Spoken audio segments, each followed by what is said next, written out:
American president Donald Trump പുതിയ bill American government അവരുടെ സെനറ്റിൽ പാസ്സാക്കി. ആ സെനറ്റിൽ പാസ്സാക്കിയ 80 വേഴ്സസ് 11 അതിൻ്റെ അകത്ത് ഭൂരിപക്ഷം കിട്ടി. അതിൻ്റെ അകത്ത് ഡെമോക്രാറ്റ്സ് റിപ്പബ്ലിക്കൻസും ആ ബില്ലിന് അനുകൂലമായിട്ട് വോട്ട് ചെയ്തു. അതിനകത്ത് പറയുന്ന ഏകദേശം 5ഓളം രാജ്യങ്ങൾ, ചൈന, ഇന്ത്യ ഉൾപ്പെടെ 5ഓളം രാജ്യങ്ങൾ റഷ്യയുടെ കയ്യിൽ നിന്നും ക്രൂഡ് ഓയിൽ വാങ്ങുന്നുണ്ട്. അതായത് റഷ്യ ഉക്രൈൻ വാർ മൂർച്ഛിച്ചിരിക്കുന്ന സമയമാണ്. അതുകൊണ്ട് 100% ടാരിഫ്, അതായത് നേരത്തെയുള്ള ടാരിഫിനെ പറ്റി നിങ്ങൾക്കറിയാം, അത് ഈ പറയുന്ന ട്രേഡുമായി ബന്ധപ്പെട്ട ടാരിഫായിരുന്നു. അതായത് അതിൻ്റെ അകത്ത് ഈ പുനറ്റീവ് ടാരിഫ് ഉണ്ടായിരുന്നു, മറ്റ് ടാരിഫ് ഉണ്ടായിരുന്നു. അപ്പോൾ അതിനകത്ത് അമേരിക്കൻ സുപ്രീം കോർട്ടിൻ്റെ വിധിയുണ്ട്. കാരണം ടാരിഫ് എന്ന് പറയുന്നത് അങ്ങനെ ചെയ്യാൻ പറ്റത്തില്ല. അപ്പം അതിൻ്റെ ആ ടോപ്പിക് അപ്പുറത്ത് കിടക്കുകയാണ്. പക്ഷെ പുതിയ ടാരിഫ് വന്നിരിക്കുകയാണ്. റഷ്യയുടെ കാര്യം അമേരിക്കൻ ഡിപ്ലോമസിയുടെ ഭാഗമാണിത്. റഷ്യയുടെ കയ്യിൽ നിന്ന് ഓയിൽ വാങ്ങുന്ന രാജ്യങ്ങൾക്കെതിരെ 100% ടാരിഫ് ഏർപ്പെടുത്തും. അതിൻ്റെ അകത്ത് ഇന്ത്യയുടെ പേരാണ് ഏറ്റവും മുൻപിൽ വരുന്നത്. അപ്പം നിങ്ങൾ ചോദിക്കുക, എന്താ ചൈനയുടെ പേരിന് വലിയ പ്രസക്തി കൊടുക്കാതെ ഇന്ത്യയുടെ പേര്? നോർമലായിട്ടുള്ള ക്വസ്റ്റ്യനാണ്.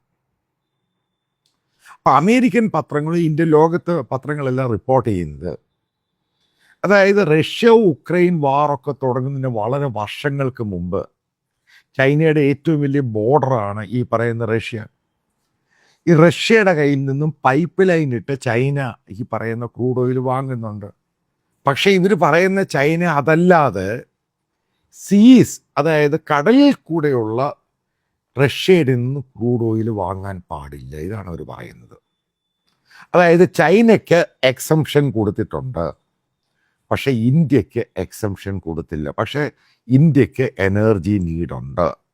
ഇതാണ് ഇന്ത്യയുടെ ഡിപ്ലോമസി ആയിട്ട് പറയുന്നത്. കാരണം ഇന്ത്യ ഇത്രയും സമയമായിട്ടും, അതായത് ഞാൻ ഈ വീഡിയോ ചെയ്യുമ്പോൾ പോലും ഗവൺമെൻറ് ഓഫ് ഇന്ത്യ ഇതിനെതിരെ ഒരു അക്ഷരം മിണ്ടിയിട്ടില്ല. അതായത് ടാരിഫ്, അത് ഇനി കോൺഗ്രസിൽ പോയി കഴിഞ്ഞാൽ ടാരിഫ് നിലവിൽ വരും. അപ്പോൾ അടുത്ത ചോദ്യമുണ്ട്. അതായത് ഇവിടുത്തെ സംഘപരിവാർ ചാനലുകളും അതേപോലെ സാറ്റലൈറ്റും യൂട്യൂബ്, അതായത് ബേസിക്കലി മനസ്സിലാക്കുക, ഈ പറയുന്ന യൂട്യൂബും സാറ്റലൈറ്റ് ചാനൽസിനും പല പഴയ ഡിപ്ലോമാറ്റ്സിനും ഇന്നത്തെ ഡിപ്ലോമസിയെ പറ്റി കാര്യമായിട്ടൊന്നും അറിയത്തില്ല.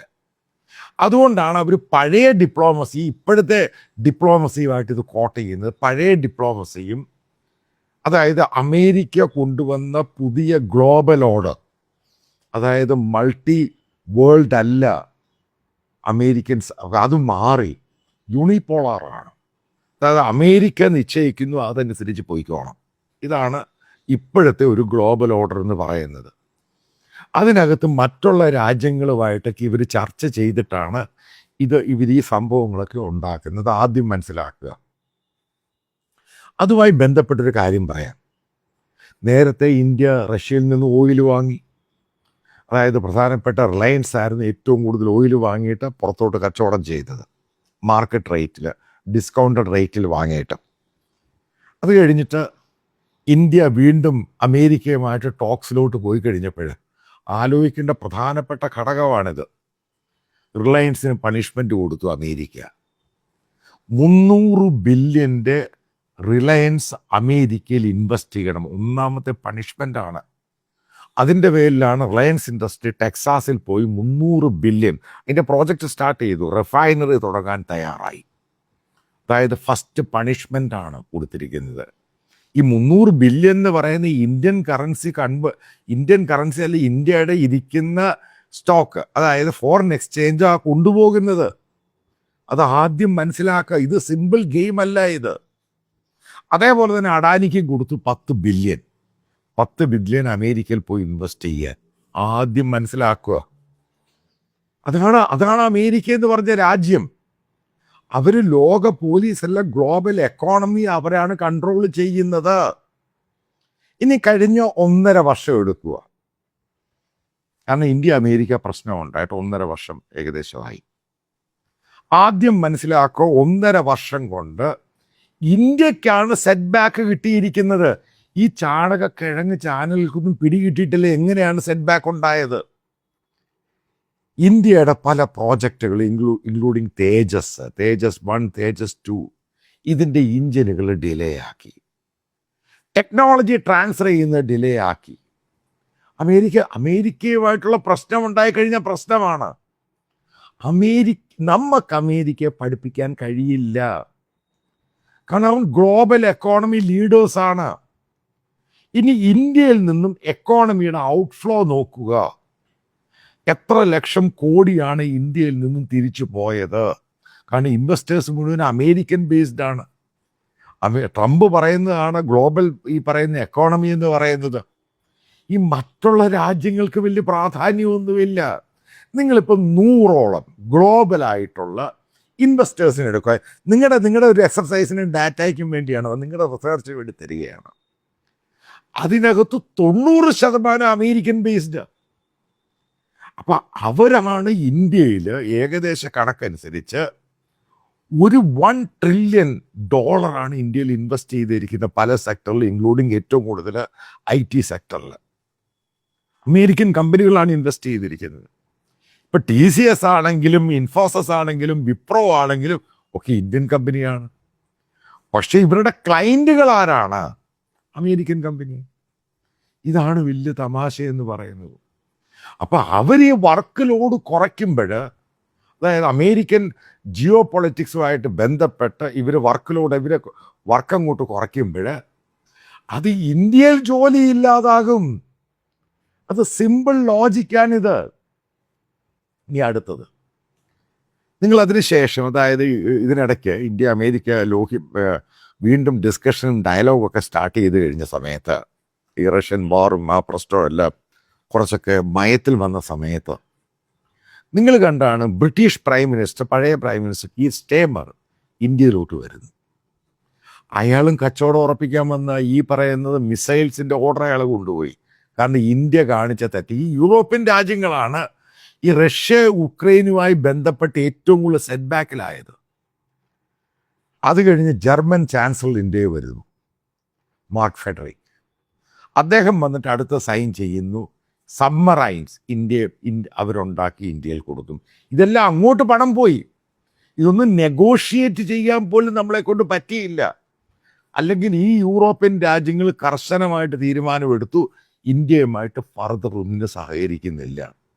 അതിനുശേഷം ഫ്രാൻസ്, നിങ്ങൾ ആലോചിച്ചോണം, റഫേൽ. ആദ്യം ഫ്രാൻസ് ഇന്ത്യയോട് പറഞ്ഞു റഫേലിൻ്റെ TOT, ട്രാൻസ്ഫർ ഓഫ് ടെക്നോളജി, ഇന്ത്യക്ക് കൈമാറും. അത് ഇന്ത്യയിൽ നിർമ്മിക്കാം, അതായത് കംപ്ലീറ്റ് ടെക്നോളജി ട്രാൻസ്ഫർ ചെയ്യും, അത് ഇന്ത്യയിൽ നിർമ്മിക്കാം, സോഴ്സ് കോഡ് കൊടുക്കും.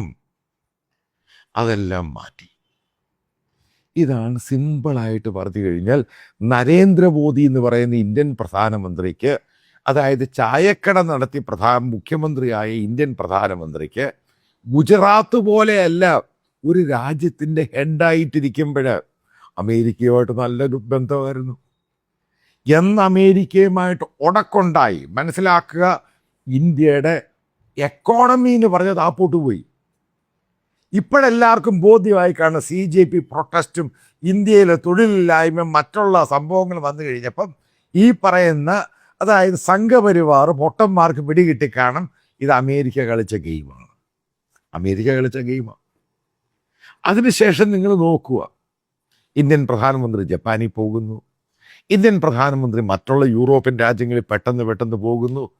അതായത് മെലോനിയ ഉൾപ്പെടെ കാണാൻ പോകും. എന്തിനാ കാര്യം എന്തുവാ? ഈ യൂറോപ്യൻ രാജ്യങ്ങളെല്ലാം ഈ പറയുന്ന ഉക്രൈനെ സപ്പോർട്ട് ചെയ്യുന്നു. കാരണം ഇവരെല്ലാം അതിനകത്ത് ഹാൻഡിക്യാപ്ഡായിട്ടിരിക്കുക, റഷ്യയുടെ ഇൻവേഷൻ. കാരണം അവർക്ക് ത്രെട്ടാണ്. ഈ പറയുന്ന ഉക്രൈനിയൻസ് മുഴുവൻ ഈ രാജ്യങ്ങളിലോട്ടാണ് കയറിയിരിക്കുന്നത്. അവർക്ക് തിരിച്ചു പോകാൻ പറ്റുന്നില്ല. കാരണം സെക്യൂരിറ്റി ത്രെട്ടാണ് യൂറോപ്യൻ രാജ്യങ്ങൾക്ക് റഷ്യ ഉക്രൈൻ വാർ എന്ന് പറയുന്നത്. അതിനെ ഇന്ത്യ സപ്പോർട്ട് ചെയ്തു.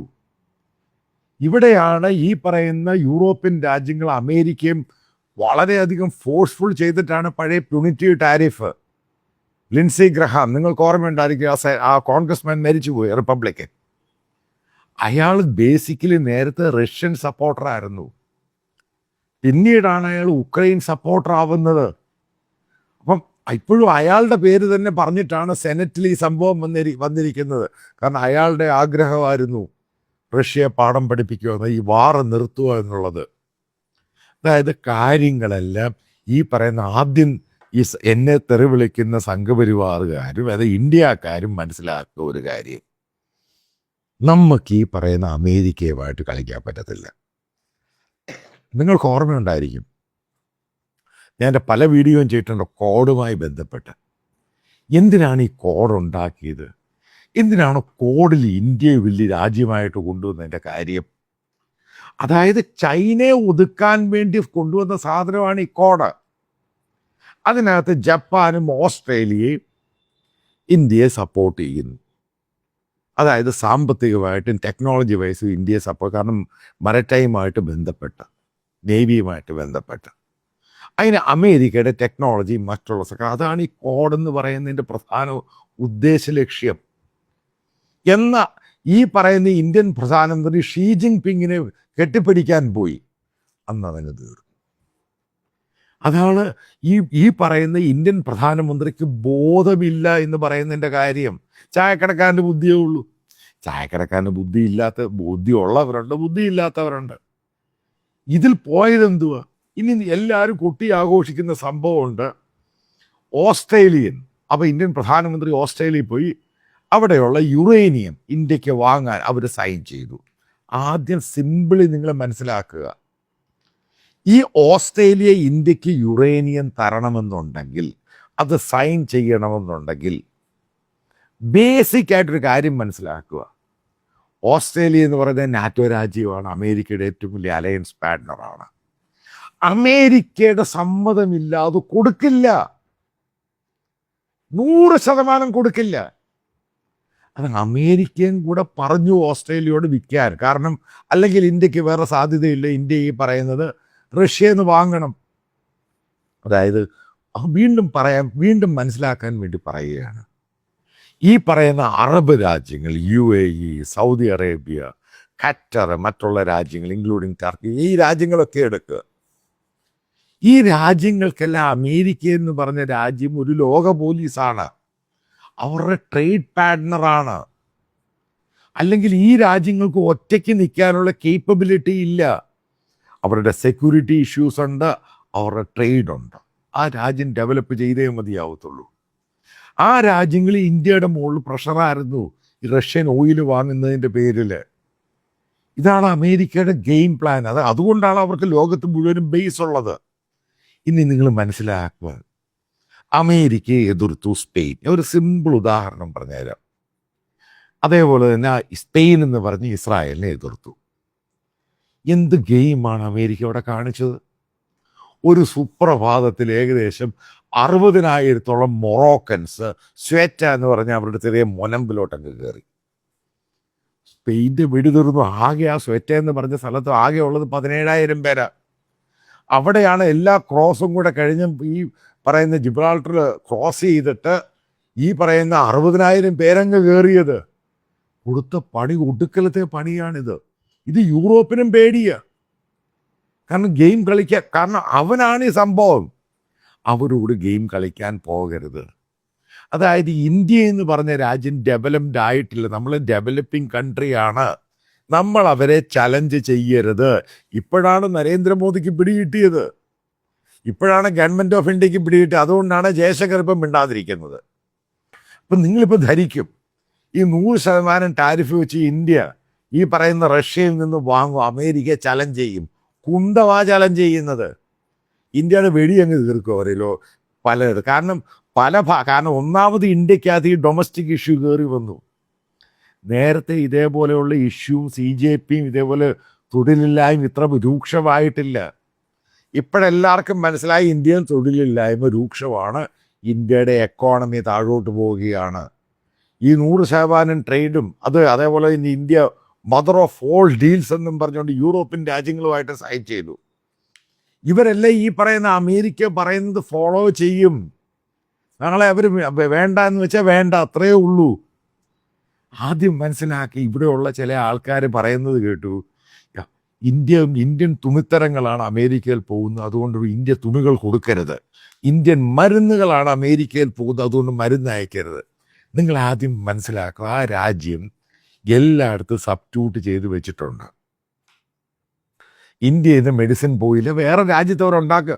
ഈ പോർട്ടറിക്കോ എന്ന് പറഞ്ഞ രാജ്യത്ത് അവർ ഓൾറെഡി അത് പ്ലാൻ ചെയ്തേക്കുക. ഓൾറെഡി ഇവിടെ മാനുഫാക്ചറിങ് നടക്കി. ജനറിക് മെഡിസിൻ്റെ കാര്യമാണ് ഈ പറയുന്നത്. ഇത് മനസ്സിലാക്കേണ്ടത് അതേപോലൊരു എക്കോണമിയാണ്. 30 ട്രില്യൺ എക്കോണമിയാണത്. ചൈന എന്ന് പറയുന്ന 20 ട്രില്യൺ എക്കോണമിയാണ്.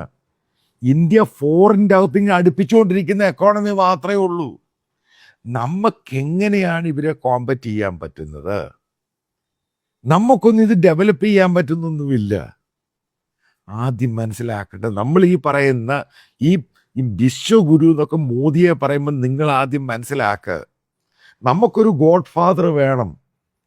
മനസ്സിലാക്കുക. ഇപ്പൊ തൊഴിൽ കൊടുക്കുന്നയാൾ, ഇപ്പൊ ഇന്ത്യയിൽ ഏറ്റവും കൂടുതൽ തൊഴിൽ കൊടുക്കുന്ന അമേരിക്കയാണ്. അപ്പൊ അതിന് അമേരിക്കൻ എക്കോണമി സ്ട്രെങ്തൻ ചെയ്ത് കഴിഞ്ഞാലേ മുന്നോട്ട് പോകാൻ പറ്റത്തുള്ളൂ. അമേരിക്കൻ ഡോളർ വില താഴുമ്പോഴാദ്യം മനസ്സിലാക്കേണ്ടത് അത് ഇന്ത്യൻ എക്കോണമിയെ ബാധിക്കുക. ഞാൻ വേറൊരു വീഡിയോ ചെയ്യാൻ കഴിഞ്ഞ ഇന്നലെ ഇന്ത്യയുടെ പീയൂഷ് ഗോയൽ കൃത്യമായിട്ട് പറഞ്ഞു, ഇന്ത്യ ബ്രിക്സ് കറൻസിയുമായിട്ട് യോജിക്കുന്നില്ല, തള്ളിക്കളഞ്ഞു. അതിനെപ്പറ്റി വേറെ വീഡിയോ ചെയ്യാം. എന്താ സംഭവം കൃത്യമായിട്ട് പറയാം. അമേരിക്കൻ ഡിസിഷൻ വളരെ ക്രൂഷ്യലാണ് ഇന്ത്യയെ സംബന്ധിച്ച്. ഇന്ത്യക്ക് ഫ്രാൻസിൻ്റെയോ അതേപോലെ യൂറോപ്യൻ രാജ്യങ്ങളുടെ ഡിസിഷൻ ഇത്രയും ക്രൂഷ്യൽ അല്ല. കാരണം ഇന്ത്യൻ എക്കോണമി ഡയറക്റ്റ്ലിയാണ് അമേരിക്കയുമായിട്ട് കടപ്പെട്ടിരിക്കുന്നത്. അതാണ് എൻ്റെ പ്രധാനപ്പെട്ട കാര്യം. ഇത്രമാത്രം ഇന്ത്യക്കാരവിടെ ജോലി ചെയ്യുന്നതുകൊണ്ട് അവിടെ ഇന്ത്യൻ ഒറിജിൻസും ഉണ്ട്. ഇതാണ് ഇഷ്യൂ എന്ന് പറയുന്നത്. അതായത് അമേരിക്കൻ കാർഡുകളാണ് വിസ, അതേപോലെ തന്നെ മാസ്റ്റർ കാർഡ്. അപ്പം UPI വന്നു. നമ്മൾ ആരെങ്കിലും പ്രതീക്ഷിച്ചോ ഗവൺമെൻറ് ഓഫ് ഇന്ത്യ 2000-ന് മുകളിൽ ഇപ്പം മർച്ചൻഡൈസ് ടാക്സ് ഏർപ്പെടുത്താൻ പോകുന്ന കാര്യം? ഇത്രയേ ഉള്ളൂ സംഭവം. അമേരിക്ക പറഞ്ഞാൽ കേട്ടേ മതിയാവുന്നുള്ളൂ. ഇനി നമുക്ക് ഈ ചലഞ്ച് ചെയ്യാൻ പറ്റുമോ? നമ്മളിത് വാങ്ങും, നമ്മുടെ വെടി അങ്ങ് തീർത്ത് തരും. വളരെ സിമ്പിളാണ്. കാരണം അത്രയും വലിയ രാജ്യം, അത്രയും വലിയ എക്കോണമിയാണ്. അവരാണ് മുഴുവനും കൺട്രോൾ ചെയ്യുന്നത്. അതായത് ഇന്ത്യയോട് കൃത്യമായിട്ട് പറഞ്ഞിട്ടുണ്ട്, ഇന്ത്യ ഇനി ഫർദർ ഡിഫൻസ് ഡീലുകളൊന്നും റഷ്യയുമായിട്ട് ചെയ്യാൻ പാടില്ല. അങ്ങനാണെങ്കിൽ അമേരിക്ക ഈ പറയുന്ന ഇഞ്ചിനും പുല്ലും ഒന്നും തരത്തില്ല. 5th ജനറേഷൻ ഫ്ലൈറ്റ് ഉണ്ട്, അതിൻ്റെ പോലും തരത്തില്ല. ഇതൊക്കെ വളരെ കൃത്യമാണ്. ഇപ്പോഴാണ് അതായത് മോദി ഗവൺമെൻറ്റിന് എല്ലാവർക്കും കൃത്യമായിട്ട്, അതായത് മോദി ഗവൺമെൻറ് സ്തുതിക്കുന്ന ചില ചാനലുകളും യൂട്യൂബേഴ്സും സാറ്റലൈറ്റ് ചാനലിലൊക്കെ ബോധം വന്നത്, കളിക്കുന്നത് സൂക്ഷിച്ച് വേണം. ചൈനയെ പോയി കെട്ടിപ്പിടിച്ചതിൻ്റെ പ്രശ്നമാണ് ഇന്ത്യയുടെ എക്കോണമി ഇത്രയും താഴാനുണ്ടായ കാരണം. അതായത് ഈ അമേരിക്കൻ പ്രസിഡന്റ് ട്രംപ് മോദിയെ 1% പോലും വിശ്വസിക്കുന്നില്ല. ഒരു ട്രസ്റ്റും ഇല്ലാതായി.